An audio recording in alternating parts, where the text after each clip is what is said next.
bir sonraki günün sabahında Guli'nin en önemli turizm noktalarından biri olan Yangshuo ilçesine gitmek üzereyiz. Yangshuo küçük bir şehir ve muhteşem manzaralara sahip. Guli'nin aslında Gulin'den daha önemli olduğunu gösteren bir küçük bir şehir ve oraya gidip size en iyi manzaralarını göstermeye çalışacağız.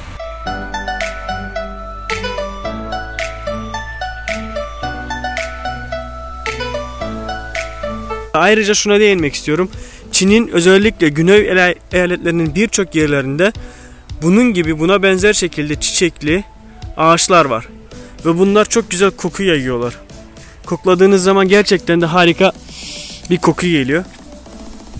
Özellikle güney eyaletlerinin birçok yerinde bu ağaçlardan görebilirsiniz. Ve çok fazla var. Çok fazla sayıda var. Hatta şehirde bazı bölgelerde bunların kokusunu burnunuza kadar hissedebilirsiniz. Muhteşem kokuyorlar gerçekten.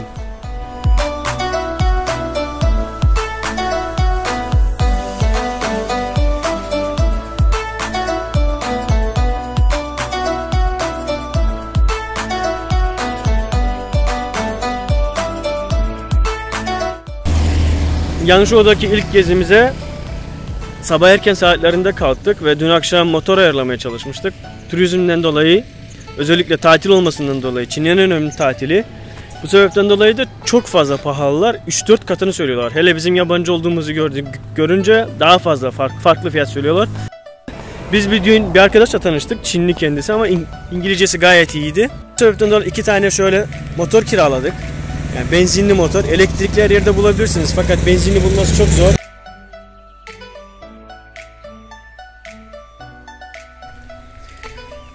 İlk gündeki turdaki felaketten sonra artık bir daha zaten hiçbir zaman tur almamaya karar verdim. Özellikle Çin'de. Bu sebepten dolayı motorla gelmenin en büyük avantajları istediğiniz yerde durup böyle muhteşem harika manzaraları çekebilirsiniz.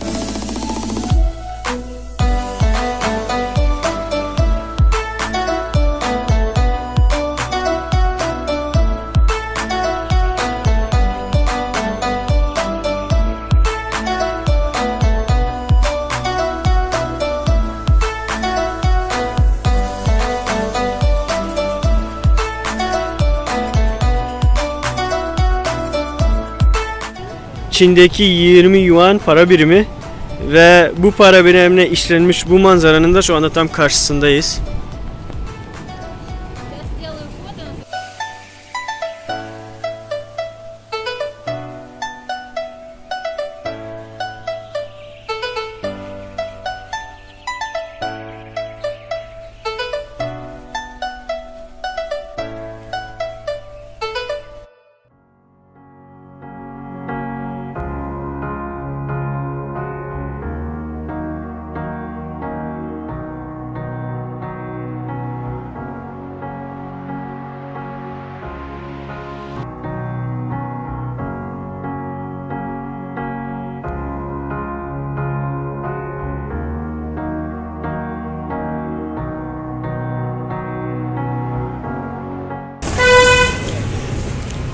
İşte buradaki ise nargile ve sigara arası bir şey.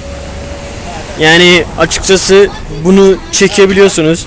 Tütün hastaları veya tütün sevdalıları diyelim. Tütün severler. Burada tütünler var.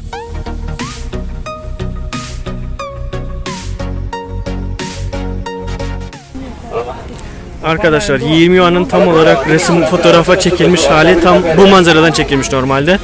Ve burası için de insanlar böylece sırada bekliyorlar.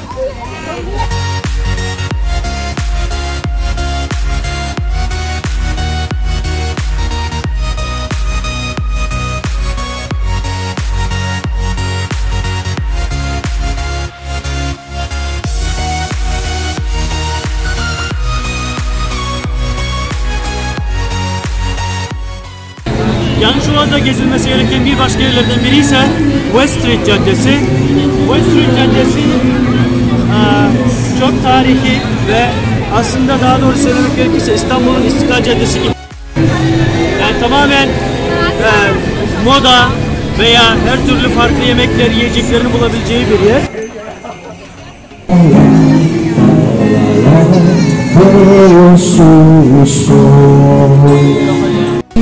Buradaki sokak yemekleri de bu şekilde arkadaşlar.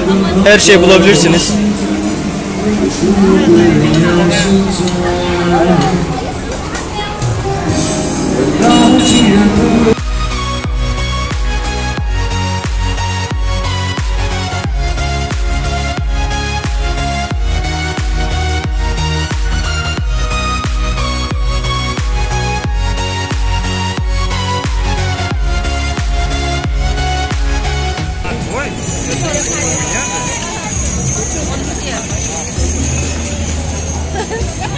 Burası Aşk Köprüsü ve sağ tarafta tıpkı Fransa'da olduğu gibi kilit taktıkları gibi burada da farklı bir şekilde dilekler yazarak, yani genç sevgililer daha çok ya da aşıklar diyelim, bunlar bir şekilde takarak bırakıyorlar buraya.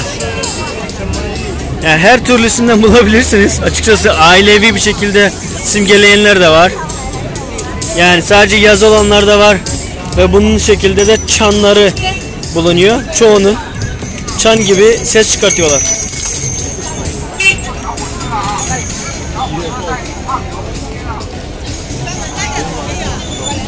Burası da işte mağaza.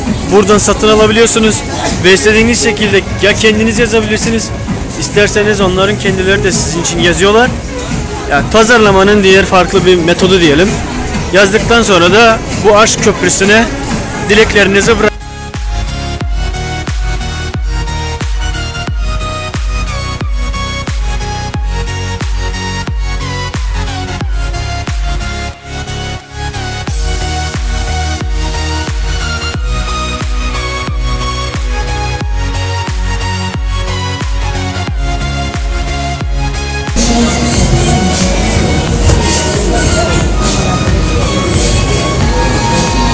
Bu arada Yangshuo merkezindeki Starbucks kafesinin muhteşem teras manzarası var.